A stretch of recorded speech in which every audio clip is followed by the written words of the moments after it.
ಈಗ ಸುದ್ದಿಗಳನ್ನು ವಿವರವಾಗಿ ನೋಡ್ತಾ ಹೋಗೋಣ.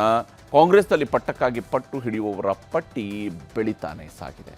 5 ವರ್ಷದ ಆಡಳಿತದಲ್ಲಿ ಸಿಕ್ಕಷ್ಟು ದಿನ ಅಧಿಕಾರ ಅನುಭವಿಸಿಬಿಡೋಣ ಅನ್ನುವ ಆಸೆ ಬಹಳಷ್ಟು ಜನಕ್ಕೆ ಹೆಚ್ಚಾಗೋದಕ್ಕೆ ಶುರುವಾಗಿದೆ. ಕೆಲವರಿಗೆ ಮುಖ್ಯಮಂತ್ರಿ ಆಗಬೇಕು ಅನ್ನುವಂಥ ಆಸೆ, ಇನ್ನು ಕೆಲವರಿಗೆ ಕೆಪಿಸಿಸಿ ಅಧ್ಯಕ್ಷರಾಗುವ ಆಸೆ, ಮತ್ತಷ್ಟು ಜನರಿಗೆ ಉಪಮುಖ್ಯಮಂತ್ರಿ ಆಗುವಂಥ ಆಸೆ ಪಡುವವರ ಸಂಖ್ಯೆ ಹೆಚ್ಚಾಗ್ತಿದ್ದಂತೆಯೇ ರಾಜ್ಯಕ್ಕೆ ರಣದೀಪ್ ಸಿಂಗ್ ಸುರ್ಜೇವಾಲಾ ಕೂಡ ಎಂಟ್ರಿ ಕೊಟ್ಟಿದ್ದಾರೆ. ಸಿಎಂ ಡಿಸಿಎಂ ಇಬ್ಬರ ಜೊತೆಗೂ ಕೂಡ ಮಾತುಕತೆ ನಡೆಸಿದ್ದಾರೆ. ಸತೀಶ್ ಜಾರಕಿಹೊಳಿಗೂ ಫೋನ್ ಮಾಡಿದ್ದು ಸಾಕಷ್ಟು ಕುತೂಹಲಕ್ಕೆ ಎಡೆ ಮಾಡಿಕೊಟ್ಟಿದೆ.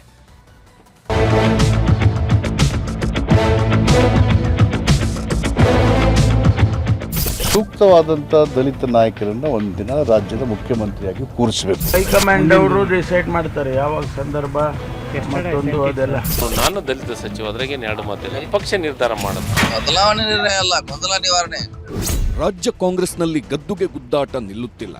ಒಂದೆಡೆ ಅಧಿಕಾರ ಹಂಚಿಕೆ ವಿಚಾರದಲ್ಲಿ ಸಿಎಂ ಡಿಸಿಎಂ ಬಣಗಳ ಫೈಟ್ ನಡೆಯುತ್ತಿದ್ರೆ, ಮತ್ತೊಂದೆಡೆ 3 ಡಿಸಿಎಂ ಆಗಬೇಕು, ದಲಿತರಿಗೆ ಸಿಎಂ ಪಟ್ಟ ಕಟ್ಟಬೇಕು ಅಂತ ದೊಡ್ಡ ಹುದ್ದೆಯ ಮೇಲೆ ಕಣ್ಣಿಟ್ಟವರು ಬಾಣ ಪ್ರಯೋಗಿಸುತ್ತಿದ್ದಾರೆ. ಇದರ ನಡುವೆ ಮೊದಲ ಬಾರಿ ಶಾಸಕರಾದವರು ನಮಗೂ ಸಂಪುಟದಲ್ಲಿ ಸ್ಥಾನ ಕೊಡಿ ಎಂದು ಹಕ್ಕು ಪ್ರತಿಪಾದನೆಗೆ ಮುಂದಾಗಿದ್ದಾರೆ. ಇದರ ನಡುವೆ ಕೆಪಿಸಿಸಿ ಸಾರಥಿ ಆಗಬೇಕು ಎಂಬ ಲೆಕ್ಕಾಚಾರ ಕೆಲವರಲ್ಲಿದೆ. ಹೀಗೆ ಒಂದಾ ಎರಡ 2.5 ವರ್ಷ ಪೂರೈಸುತ್ತಲೇ ಕಾಂಗ್ರೆಸ್ ಪಾಳ್ಯದಲ್ಲಿ ದಿನಕ್ಕೊಂದು ಮಾತು, ವಾರಕ್ಕೊಂದು ಟ್ರಿಪ್ ಇದ್ದೇ ಇದೆ. ಇದರ ಮಧ್ಯೆಯೇ ಸಿಎಂ ಡಿಸಿಎಂ ಒಗ್ಗಟ್ಟು ಪ್ರದರ್ಶಿಸಿದ್ದಾರೆ. ಕೇಂದ್ರ ಸರ್ಕಾರದ ವಿರುದ್ಧದ ಹೋರಾಟದಲ್ಲಿ ಪಾಲ್ಗೊಳ್ಳಲು ಚಿಕ್ಕಬಳ್ಳಾಪುರದ ಆವಲಗುರ್ಕಿಗೆ ಒಂದೇ ಹೆಲಿಕಾಪ್ಟರ್ನಲ್ಲಿ ಸಿಎಂ ಡಿಸಿಎಂ ಸುರ್ಜೇವಾಲಾ ಹೋಗಿದ್ದಾರೆ. ನರೇಗಾ ಬಚಾವೋ ಹೋರಾಟದ ವೇದಿಕೆಯಲ್ಲೂ ಜೊತೆಯಾಗೇ ಇದ್ದ ಸಿಎಂ ಡಿಸಿಎಂ ತಮ್ಮ ನಡುವೆ ಯಾವುದೇ ಮುನಿಸು ಮನಸ್ತಾಪಕ್ಕೆ ಎಡೆಮಾಡಿಕೊಡಲೇ ಇಲ್ಲ. ಕೇಂದ್ರ ಸರ್ಕಾರದ ವಿರುದ್ಧ ಹರಿಹಾಯ್ದ ಇಬ್ಬರು ನಾಯಕರು ನರೇಗಾ ಉಳಿಸುವ ಶಪಥ ಮಾಡಿದ್ರು. ಒಟ್ಟು 28% ಪರಿಶಿಷ್ಟ ಜಾತಿ ಪರಿಶಿಷ್ಟ ವರ್ಗ ಇವರು ಪಡ್ಕೊಳ್ತಾ ಇದ್ರು. ಇದನ್ನ ಇವತ್ತು ಕಿತ್ಕೊಳ್ತಕ್ಕಂಥ ಕೆಲಸವನ್ನ ಮಾಡ್ತಾ ಇದ್ದಾರೆ. 20 ವರ್ಷಗಳಿಂದ ಕಾಯ್ದೆ ಜಾರಿಯಲ್ಲಿತ್ತು, ಮನ್ರೇಗಾ ಕಾಯ್ದೆ. ಮಹಾತ್ಮ ಗಾಂಧೀಜಿಯವರು ಹೆಸರು ಯಾಕೆ ಇಟ್ಟಿದ್ರಪ್ಪ ಅಂತಂದ್ರೆ, ಗ್ರಾಮೀಣ ಪ್ರದೇಶಗಳ ಅಭಿವೃದ್ಧಿ ಆಗದೇನೆ ರಾಷ್ಟ್ರದ ಅಭಿವೃದ್ಧಿ ಆಗಲ್ಲ ಅಂತಕ್ಕಂಥದ್ದು ಮಹಾತ್ಮ ಗಾಂಧೀಜಿಯವರು ಹೇಳಿದಂತ ಮಾತು. ಕಾಂಗ್ರೆಸ್ ಯಾವಾಗಲೂ ಕೂಡ ಎಲ್ಲ ವರ್ಗದ ಜನರಿಗೆ ನಾವು ಕಾರ್ಯಕ್ರಮವನ್ನು ಕೊಟ್ಕೊಂಡು ಬದುಕಿನ ಬಗ್ಗೆ ಬದಲಾವಣೆಯನ್ನು ತರುವಂತ ಕೆಲಸ ಯಾವಾಗಲೂ ಕೂಡ ನಾವು ಮಾಡ್ಕೊಂಡು ಬರ್ತಾ ಇದ್ದೇವೆ. ಬಡ ಜನತೆಯ ಉದ್ಯೋಗವನ್ನ ಹೊಟ್ಟೆ ತುಂಬುವಂತ ಒಂದು ಕಾರ್ಯಕ್ರಮ ಇದೆಯಲ್ಲ, ಅವರ ಕೈಗೆ ಕೆಲಸವನ್ನು ಕೊಡುವಂತ ಕಾರ್ಯಕ್ರಮ ಇದೆಯಲ್ಲ, ಇಡೀ ದೇಶಕ್ಕೆ ಒಂದು ಬದಲಾವಣೆ, ಒಂದು ಕ್ರಾಂತಿಕಾರಿಯಾದಂತಹ ಕಾರ್ಯಕ್ರಮ. ಇವತ್ತು ಈ ನರೇಗಾ ಉಳಿಸಿ, ಈ ದೇಶ ಉಳಿಸಿ, ನಮ್ಮ ಹಳ್ಳಿಗಳನ್ನು ಉಳಿಸಿ, ರೈತರನ್ನ ಉಳಿಸಿ, ಕಾರ್ಮಿಕರನ್ನ ಉಳಿಸಿ, ಮಹಾತ್ಮ ಗಾಂಧೀಜಿಯವರ ಹೆಸರನ್ನು ಕೂಡ ಉಳಿಸಿ ಅಂತ ಕೇಳಲಿಕ್ಕೆ ಈ ಕಾರ್ಯಕ್ರಮವನ್ನು ನಾವು ರೂಪಿಸಿದ್ದೇವೆ. ಸಿಎಂ ಡಿಸಿಎಂ ಹೀಗೆ ಒಂದಾಗಿ ಕಾಣುತ್ತಿದ್ದರೂ ಸರ್ಕಾರ ಹಾಗೂ ಪಕ್ಷದಲ್ಲಿ ಎಲ್ಲವೂ ಸರಿಯಿಲ್ಲ ಅನ್ನೋದನ್ನ ಹೈಕಮಾಂಡ್ಗೆ ಮನವರಿಕೆ ಮಾಡಿಕೊಟ್ಟು ಬಂದಿದ್ದಾರೆ ಸತೀಶ್ ಜಾರಕಿಹೊಳಿ. ಗೊಂದಲ ಚರ್ಚೆಗಳಿಂದಾಗಿ ಪಕ್ಷ ಸರ್ಕಾರ ಅಷ್ಟೇ ಅಲ್ಲದೆ ಕಾರ್ಯಕರ್ತರ ಮೇಲೂ ಪರಿಣಾಮಗಳು ಬೀರುತ್ತಿವೆ ಎಂದು ಹೈಕಮಾಂಡ್ ಮುಂದೆ ರಾಜ್ಯದ ಪರಿಸ್ಥಿತಿ ಬಿಚ್ಚಿಟ್ಟಿದ್ದಾರೆ. ಇದೆಲ್ಲವನ್ನೂ ಕೇಳಿಸಿಕೊಂಡಿರುವ ಎಐಸಿಸಿ ಅಧ್ಯಕ್ಷ ಮಲ್ಲಿಕಾರ್ಜುನ್ ಖರ್ಗೆ ಶೀಘ್ರವೇ ಗೊಂದಲ ಬಗೆಹರಿಸುತ್ತೇವೆ ಎಂದು ಸತೀಶ್ ಜಾರಕಿಹೊಳಿ ಅವರಿಗೆ ಭರವಸೆ ನೀಡಿದ್ದಾರಂತೆ. ಆದರೆ ದೆಹಲಿಗೆ ಹೋಗಿ ಬಂದ ಮೇಲೆ ಇಂದು ನರೇಗಾ ಬಚಾವೋ ಕಾರ್ಯಕ್ರಮಕ್ಕೆ ಹೋಗದೆ ಕುಮಟಾದಲ್ಲಿದ್ದ ಸತೀಶ್ ಜಾರಕಿಹೊಳಿಗೆ ದೂರವಾಣಿ ಕರೆ ಮಾಡಿದ್ದಾರೆ ರಣದೀಪ್ ಸುರ್ಜೇವಾಲಾ. ಇದು ಹಲವು ಕುತೂಹಲಗಳಿಗೆ ಎಡೆಮಾಡಿಕೊಟ್ಟಿದೆ. ಬದಲಾವಣೆ ನಿರ್ಣಯ ಅಲ್ಲ, ಗೊಂದಲ ನಿವಾರಣೆ. ಗೊಂದಲ ನಿವಾರಣೆ ಮಾಡ್ಲಿಕ್ಕೆ ಅಂತಿಮ ಇಲ್ಲ ನಾವು ಹೇಳಿದ್ದು ಕೂಡ ಅದೇ. ಗೊಂದಲ ನಿವಾರಣೆ ಅಂದ್ರೆ ಯಾವ್ದಾರ ಒಂದು ಬ್ರೇಕ್ ಹಾಕ್ಲೇಬೇಕು. ಎಸ್ ಆರ್ ನೋ, ಅದು ಬ್ರೇಕ್ ಹಾಕ್ಲೇಬೇಕಂತ ವಿನಂತಿ ಮಾಡಿದ್ವಿ. ಖರ್ಗೆಜಿ ಅವರು ಆದಷ್ಟು ಬೇಗ ಡಿಸಿಷನ್ ಅಂತ ಹೇಳಿದ್ದಾರೆ.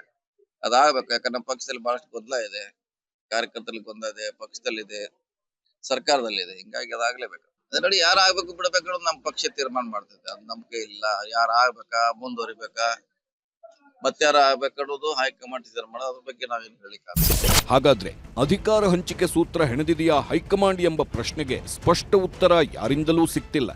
ಒಪ್ಪಂದವಾಗಿದೆ ಅಂತ ಕೆಲವರು ಹೇಳುತ್ತಿದ್ರೆ ಇಲ್ಲ ಅಂತ ಇನ್ನು ಕೆಲವರು ಪ್ರತಿಪಾದಿಸುತ್ತಿದ್ದಾರೆ. ಮತ್ತೊಂದಿಷ್ಟು ಮಂದಿ ಅದೇನೇ ಆಗಿದ್ದರೂ ಅದು ಆ 3 ಜನರಿಗೆ ಮಾತ್ರ ಗೊತ್ತು, ನಮಗೆ ಅದೆಲ್ಲ ಗೊತ್ತಿಲ್ಲ ಎಂದು ನಯವಾಗಿಯೇ ಗೊಂದಲಗಳನ್ನ ಅಲ್ಲಗಳೆಯುವ ಪ್ರಯತ್ನ ಮಾಡುತ್ತಿದ್ದಾರೆ. ಇಬ್ರಿಗೆ ಭೇಟಿ ಆಗಿದ್ದಾರೆ, ಇಬ್ರಿಗೆ ಮಾತಾಡಿದ್ದಾರೆ, ಅವರಿಗೆ ಅವ್ರಿಗೆ ಏನೇನು ಹೇಳಬೇಕೆಲ್ಲ ಹೇಳಾಗಿದೆ. ಇವಾಗ ಸದ್ಯಕ್ಕಂತೂ ಏನು ಡಿಸಿಷನ್ ಆಗಿಲ್ಲ. ಮೂರು ಜನರ ಮಧ್ಯದಲ್ಲಿ ಮಾತುಕತೆ ಆಗಿರೋದು. So only they are privy to it. So ಅವ್ರಿಗೆ ಗೊತ್ತಿದೆ.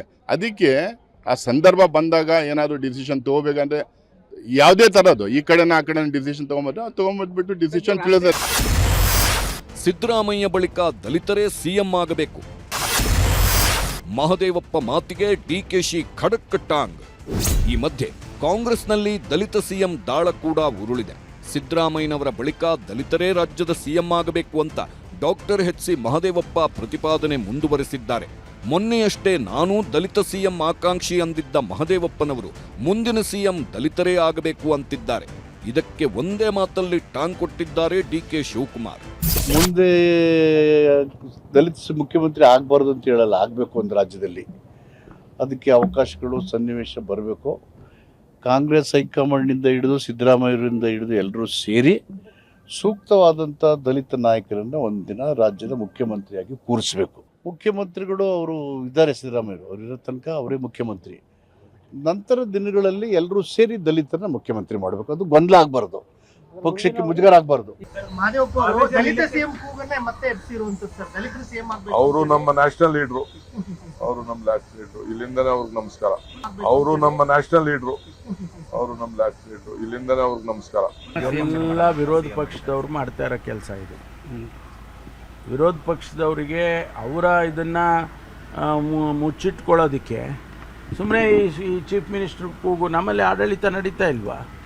ಸುಮ್ಮನೆ ಇದನ್ನು ಮುಖ್ಯಮಂತ್ರಿಗಳು ಫ್ಯಾಕ್ಟರ್ನ ಪ್ರತಿ ದಿವಸ ತರ್ತಾ ಇರ್ತಕ್ಕಂಥವ್ರು ವಿರೋಧ ಪಕ್ಷದವರೇ ಮಾಡ್ತಾರೆ. ಅದು ಹೈಕಮಾಂಡ್ ಅವರು ಡಿಸೈಡ್ ಮಾಡ್ತಾರೆ ಯಾವಾಗ ಸಂದರ್ಭ ಮತ್ತೊಂದು ಅದೆಲ್ಲ. ನಾನು ದಲಿತ ಸಚಿವ, ಅದ್ರಾಗೆ ಎರಡು ಮಾತಿಲ್ಲ. ಅದು ಪಕ್ಷ ನಿರ್ಧಾರ ಮಾಡುತ್ತೆ. ಅವಾಗ ಪಕ್ಷ ನನ್ನ ಕರ್ಕಿ ಕೇಳ್ತೈತೆ ಅಂತಂದ್ರೆ ಅವಾಗ ನಾನು ಹೇಳ್ತೀನಿ ಅಂತ. ಆದರೆ ಪಕ್ಷದ ನಿಷ್ಠಾವಂತ ಕಾರ್ಯಕರ್ತ ನಾನು ಅಷ್ಟೇ. ಕಾಂಗ್ರೆಸ್ನೊಳಗಿನ ದಲಿತ ಸಿಎಂ ಪೈಪೋಟಿಗೆ ಸಹಜವಾಗೇ ಬಿಜೆಪಿ ಟಕ್ಕರ್ ಕೊಟ್ಟಿದೆ.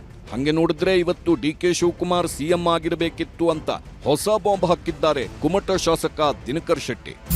ಡಿಕೆ ಶಿವಕುಮಾರ್ ಅವರು ಮತ್ತು ಸಿದ್ದರಾಮಯ್ಯನವರು ಇಬ್ಬರು ಹೈಕಮಾಂಡ್ನಲ್ಲಿ ಮುಖ್ಯಮಂತ್ರಿ ಸ್ಥಾನದಲ್ಲಿ ಇದನ್ನೇನು 50-50 ಮಾಡಿದ್ರು ಅನ್ನುವಂಥದ್ದನ್ನು ಬಹಳ ದೊಡ್ಡದ ಸುದ್ದಿ ಇತ್ತು. ಆ ಪ್ರಕಾರ ಇವತ್ತು ಡಿಕೆ ಶಿವಕುಮಾರ್ ಅವರು ಮುಖ್ಯಮಂತ್ರಿ ಆಗಬೇಕು ಅನ್ನುವಂಥದ್ದು. ತಮ್ಮ ಮುಖ್ಯಮಂತ್ರಿ ಕುರ್ಚಿ ಅಳ್ಳಾಡಬೇಕಾದ್ರೆ ಸಮಾಜ ನೆನಪಾಗ್ತದೆ. ಆದರೆ ಸಮಾಜದ ಬಡವರು ಇವತ್ತು ಬೀದಿಗಿಳಿದಿದ್ದಾರೆ, ಇವತ್ತು ತೊಂದರೆಯಲ್ಲಿದ್ದಾರೆ.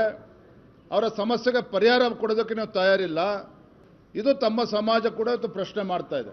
ಇವತ್ತು ದಲಿತರನ್ನ ಮುಖ್ಯಮಂತ್ರಿ ಮೊದಲು ಮಾಡಬೇಕಾಗಿರುವಂಥದ್ದು ದಲಿತರ ಋಣದಲ್ಲಿರುವಂಥ ಕಾಂಗ್ರೆಸ್ನವ್ರು ಮಾಡಬೇಕು. ಕಾಂಗ್ರೆಸ್ನಲ್ಲಿ ಆಗ್ತಾರೆ ಅಂತ ಹೇಳಕತ್ತಿ 25 ವರ್ಷ ಆಯ್ತು. ಮುಗಿಗೆ ತುಪ್ಪ ಹಚ್ಚೋ ಕೆಲಸ ಮಾಡ್ತಾ ಇದ್ದಾರೆ. 75 ವರ್ಷ ನಿರಂತರವಾಗಿ ಬೆಂಬಲ ಮಾಡಿದೆ ಕಾಂಗ್ರೆಸ್ನವರು ದಲಿತರು. ಸಿಎಂ ಸೀಟು ಸಂಘರ್ಷದ ಸಮಯದಲ್ಲೇ ರಾಜ್ಯದಲ್ಲಿ ಸಚಿವ ಸಂಪುಟ ಪುನರಚನೆ ಅಥವಾ ಸಿಎಂ ಬದಲಾವಣೆಯಲ್ಲಿ ಅಂತಿಮ ತೀರ್ಮಾನ ಯಾವಾಗ ಎಂಬ ಪ್ರಶ್ನೆಗೆ ಮೊದಲು ಉತ್ತರ ಸಿಗಬೇಕಿದೆ. Bureau report, news 18.